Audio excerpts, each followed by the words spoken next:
Welcome back to another RMS support tutorial. Today we'll discuss how to correct an overpayment to the contractor through CEFMS. There are two ways to correct for an overpayment to the contractor: Method 1 and Method 2. Note, Method 1 can only be used if the amount being requested is greater than the amount that was overpaid. If you want to complete an overpayment using Method 1, please see the link in the description box for more information. In Method 2, you must correct it manually in CEFMS. This is used when no new progress payments will be made on the contract, or if the next progress payment amount is less than the overpaid amount. As a reminder, always refer to the district policy before proceeding with any of these methods. In Method 2, users will have to manually correct the invoice in CEFMS by adding a new progress payment. As per CEFMS documentation expend-ax-pay.pdf, from the main menu, select Financial Management, Functions Financial Management, Expenditure Disbursements, and then go into the progress payment functions. Then proceed to add a new progress payment. For specific information on how to create a progress payment manually in CEFMS, please contact CEFMS support. After the progress payment has been completed in CEFMS, proceed back to RMS. Due to the presence of sensitive data, some screens may be blurred out in certain areas. In the main menu of the contract, go to the Contract Description module. Verify that the contract number and the delivery order number match exactly both in RMS and in CEFMS. Once this has been verified, click on the Back button. Now navigate to the Finances tab. Click on Contract Finances and proceed to do a CEFMS cleanup. This will display a warning that this step will change all of the current information. Please ensure that no changes have been made in CEFMS prior to proceeding with this step.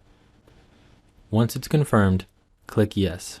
It will now prompt you for your PIN verification, unless you are using the username and password method. Enter your PIN and press OK. Now the CEFMS cleanup should begin. This may only take a few minutes depending on your internet connection. Once done, the Download CEFMS Complete button will display. Click OK to continue. Once the data has finished refreshing, click the Back button. Then proceed to the progress payments. What you will see is there will now be an invoice for a negative amount that was created by CEFMS. Let's proceed to take a look. By opening this up, a message will display stating that this invoice is allowed to be corrected. Click OK to proceed. The invoice reference number is labeled Refund of Invoice 1.